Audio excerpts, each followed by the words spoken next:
Forktales, a podcast that feeds ideas to the food and beverage world. Forktales is brought to you by Vigor, a branding and advertising agency focused on the restaurant and hospitality industry, and by Quench, a food and beverage advertising agency that specializes in evolving iconic food and beverage brands. Learn more, visit vigorbranding.com and quenchagency.com. If you love what we're serving up, please give Forktales a 5-star review on your podcast service of choice. Think of it as a tip for good service.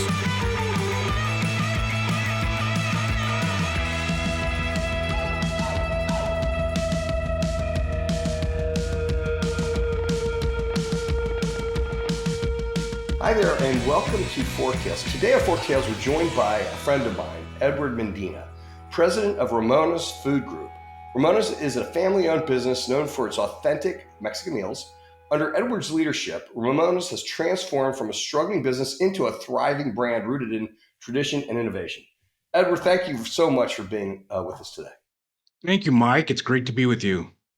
So, okay, great. Talk a little bit about Ramona's Food Group. What is it? And how has it evolved over the years? I mean, I think when I met you a long time ago, you were dealing with some restaurants and trying to reposition things. And obviously it's grown into so much more than that. Yeah, Mike, Ramona's is a great story. I always say we're like a 78-year-old startup. It was started in 1947. A great story of rags to riches. It was founded by a lady, Ramona Banuelos, who was born in a little town of Miami, Arizona, before the Depression.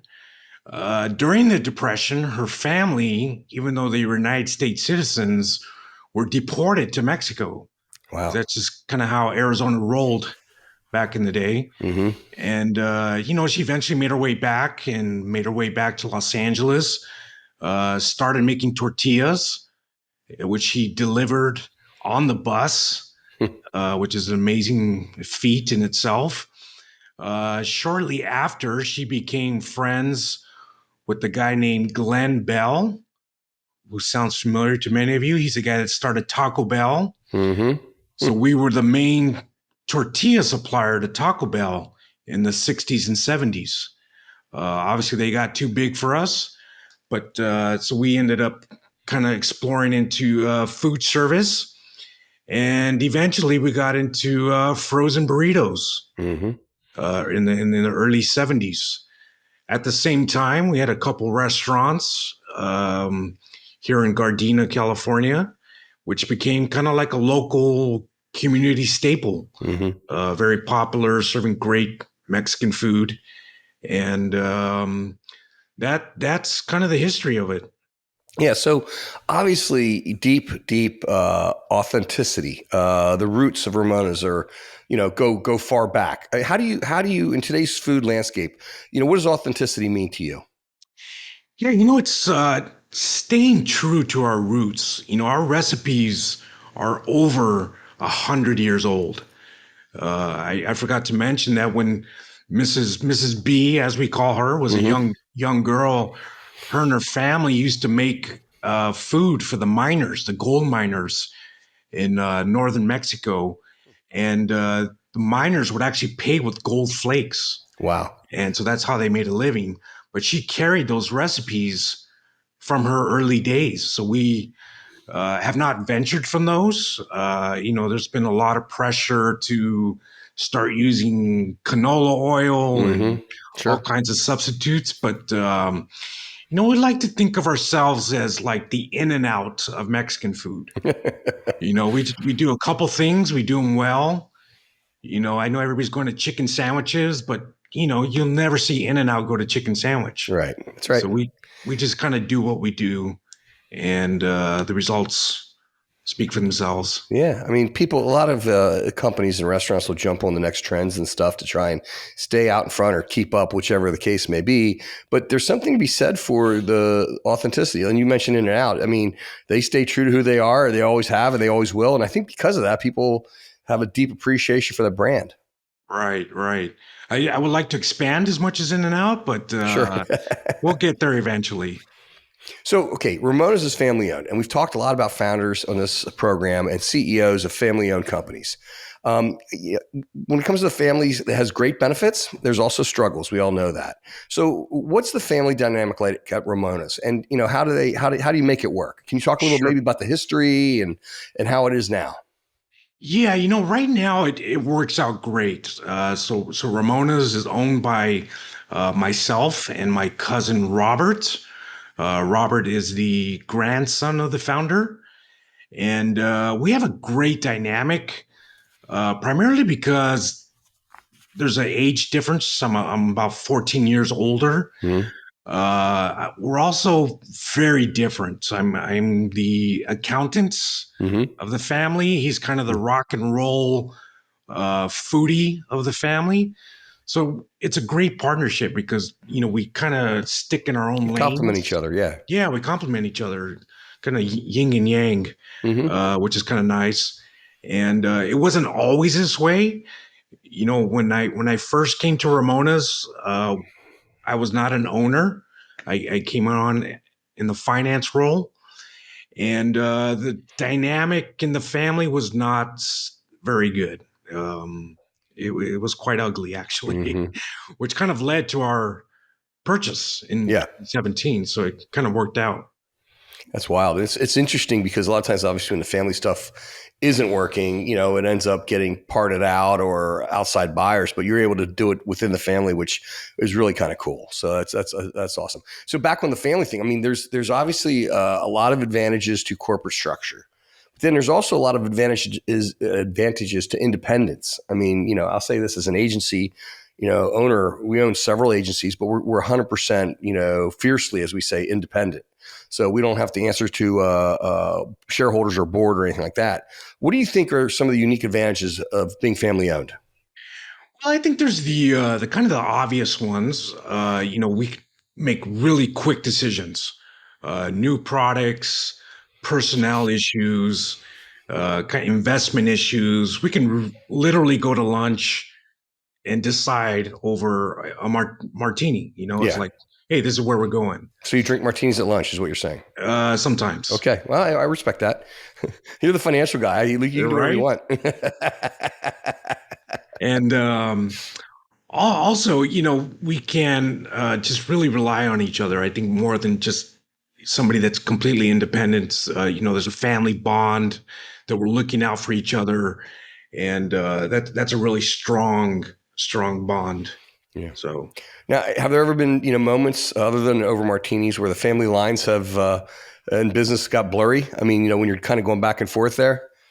yeah, not so much in the new ownership structure, but in the previous Mm-hmm. family structure, there was a lot of drama, primarily because Mrs. B, the founder, had a couple marriages, so her children from both marriages were here, and there was just a lot of bad feelings around that.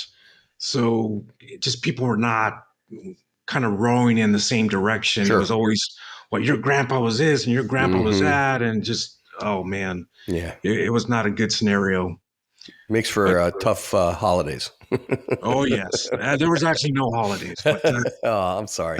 I'm laughing. I should be laughing at that. It's tough because I mean, look, we all hear about that an awful lot in family business. I mean, it just becomes well, you kind of in a way you can lose your family, right? You end up with a board of directors instead of a family. So that that is so can true. be tough. So in what ways does being family owned influence the company culture? I mean, so obviously there's a lot of good to it, and it sounds really cool that you guys basically have very, very different personalities and roles. So to a degree, you said stay in our own lanes. I mean, that probably works really, really well. I mean, but there's got to be some influences being, for the culture of the company being family owned. Yeah, I think that, it's obviously no secret to our employees that, Robert and myself are related.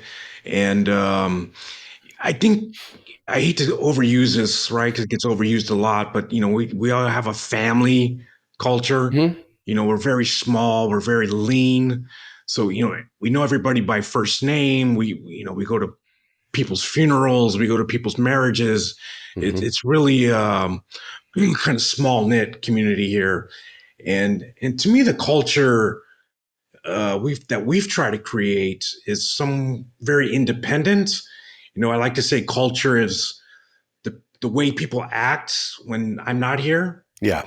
And I think people are very responsible, and when we're not here, they get it done. Yeah. So That's great. That's great.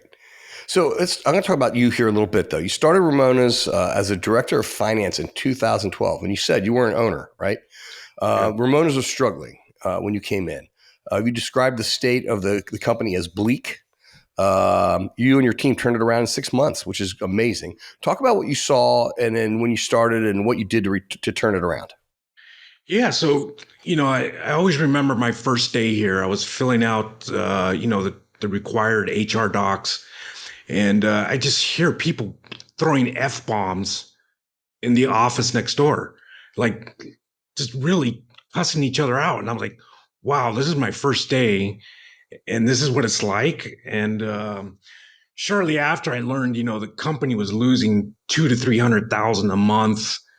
It was just, a lot of wasteful spending. There was employees, you know, coming out of every seam and crack. It was not a good situation, and there was a very short amount of cash to keep us going Mm-hmm. forward. So, one of the things we had to do is calculate our break even. We had to get to break even, and to was keep the company going. Yeah. Wow. Wow. That's tough. And what a way to sort of be introduced to the business. So, of all the things you and your team did in the 6 months, I know you said you had to get to break even, but what do you think had the most impact on the turnaround? Well, it was not easy. It's sales and CPG. It's hard to just, increase sales overnight, especially in the big retailers. So a lot of our efforts were focused on the cost management. Again, calculating the break even, getting to break even, and that meant cutting costs, working with suppliers, uh, getting right sized with employees. I had a large retailer, largest customer by far. And I said, hey guys, I need to take up the price. And they were like, no. And I'm Mm-hmm. like, okay, then that was your last order.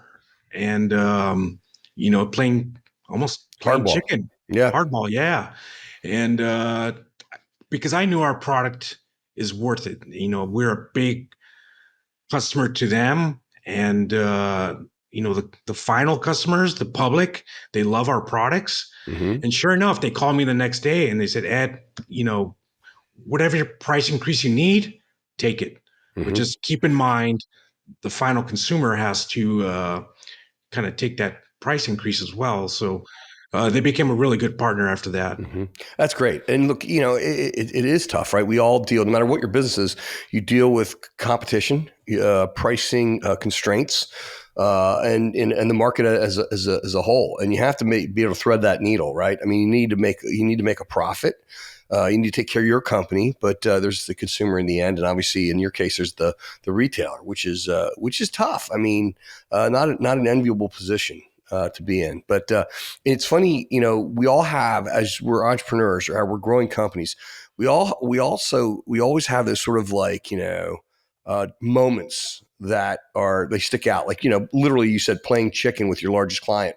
And it's hard to do. Everyone thinks it's obvious and, oh, of course, and it worked out. And, but boy, what a tough night's sleep that probably was, waiting for that next day, right? I mean, Oh yeah, it was. yeah. I mean, how do you go back in and say, hey, we just lost whatever percentage of the business was. I just walked away from it, and as a leader, that's you want to make the right decisions, and you did. But they're looking at you and it's like, if it didn't work out, it'd be pretty bleak, to use your word.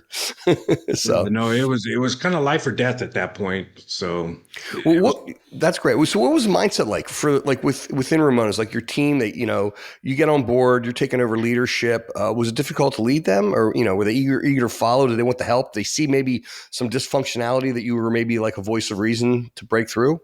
Well, it was kind of mixed, to be honest. I was in a finance role, and Mm-hmm. sometimes the company accountants don't get a lot of respect. When I took over as CEO in 2014, that's when things were bleak, right? So I took Mm-hmm. over, last man standing, and the family said, "Hey, either make it profitable or close the lights and we'll sell the real estate. So I did have a couple people leave, they're like, Ed, Yeah. I can't stick around. This is too much craziness for me. Mm-hmm. But the people that stayed, yeah, they were scared, but it's like, hey, let's make the best of it. And I got a plan and let's carry it out and see what happens. That's So great. it all worked out. That's great. So the founder of Ramona's created a board of directors for the company, and you described that as one of the best decisions your founder made. What kind of impact has the board had on the business and maybe even on you? Right. Well, she created a board back in the day. It was primarily other family members, um, which was not really working very well. Eventually, when the founder had to retire, one of the uncles came in as CEO, Mm-hmm. making a lot of bad decisions. The company's losing money, not a lot of, positive news coming out. The family board was not able to make a change because, hey, that's uncle, right? Mm-hmm. So what happened was the board voted to retire. They got an independent board Gotcha. of very smart people, independent people. They made the change and they actually saved the company. That's So awesome. they got Very him cool. out. So how has having an independent board influenced your leadership and decision making as president? Do you use Yeah. them a lot? Do they? I mean, how does that work for you? Well, technically, we really don't have a formal board anymore. Okay. So we have like an informal advisors that I rely on. I also use a lot of my YPO contacts Mm-hmm. as kind of my unofficial board, and it's been great. They keep me honest, they keep me focused. I really rely on their guidance. Very cool. So, I mean, my next question is going to revolve around trends. And like we are advertising and marketing companies.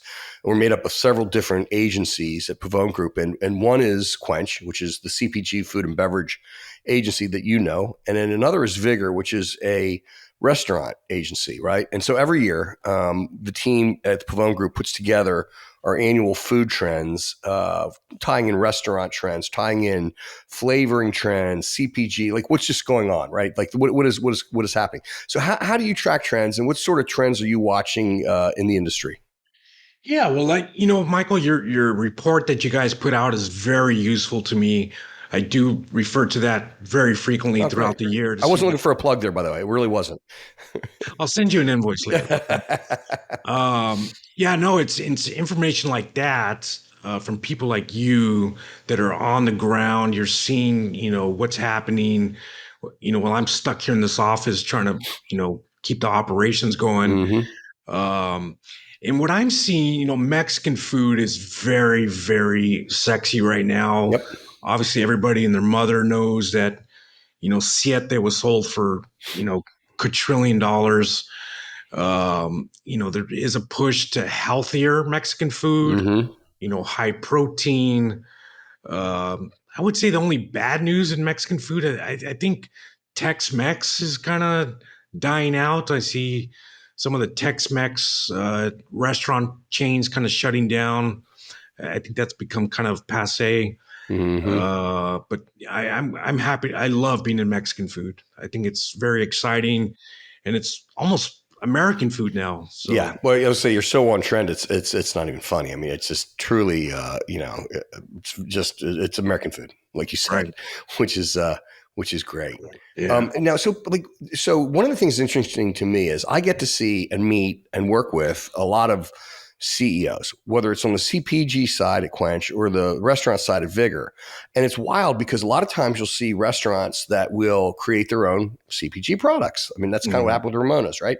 right. There'll be some fewer of these, but sometimes there'll be brands out there that will then create their own restaurant chains off of their CPG brand. So how did that influence things? Like how did the restaurants tie in? Like what was the strengths of that or weaknesses of that, or did it help or didn't it help? Or can you talk a little bit about that? The combination of the two. Yeah, it happened very organically here. Our largest restaurant here at Ramona's was actually our admin office in the front parking lot, and people used to knock on the door and say, "Hey, do you guys sell Mexican? You got some Ramona's food here?" And so they're like, "Well, what if we made this a restaurant?" So That's awesome. it was that simple, and now it's our top selling restaurant that does more than your average McDonald's, Wow. and it's just amazing. So there was not a lot of thought put back into it. It was just people trying to survive, man. It was That's just, funny. so That's that's great. how it How many started. restaurants do you have then? We have four 4. Okay. restaurants. I like to say we kind of run those in our spare time. Mm-hmm. A lot of our time is spent on the frozen food line, Sure. and we're actually starting a tortilla line too. We started off as a tortilla company, Mm-hmm. but now we're getting back into it. So That's awesome. So I'm assuming this, but I want to clarify. There's no desire to really grow the restaurant side. it's really tough, Yeah. especially here in California. I'm looking for spots. Everything's taken already by Mm-hmm. Chipotle and Mm-hmm. Qdoba and Taco Bell. That they get exclusives in the shopping plazas. So not a lot of good spots left. Yeah. Unfortunately, it's very Yeah. saturated. But I think maybe outside of California. That's cool. Good, good. I Yeah. mean, again, obviously, and you obviously have a love mark for a brand. I mean, if people are knocking on your office door for you to feed them, they must love the food. So, I mean, it's you probably are closer to maybe doing what the In-N-Out guys have accomplished than not. So that's pretty Right. cool. Right. That's very cool. So, okay, when it comes to leadership in philosophy, how has it evolved over the years since you started Ramona's? I mean, you started in 2012. You came into a tough situation. You took over. You got the ship straightened out in 6 months. Like, how has your leadership style changed, or hasn't it? Uh, I would say that back in the days it was more uh, solving some problems. I would Mm-hmm. firefighting, kind of just jumping to get things done, kind of doing too much. And Mm-hmm. and now that we're more stable, I think I'm focused more on developing the employees, making sure they're fully trained. In the event that I retire, or if I'm not here, they know how to do their job. So it's like kind of transferring the power down. Sure. I like that. They like that. So that's kind of our philosophy. Very cool. Now, do you have a succession plan? Are you working on that now, or do you have anything in mind there? Yeah, yeah, we're working on that. We have a couple high performing employees here. So every once in a while, we give them a little bit more, kind of fill up their toolbox. Mm-hmm.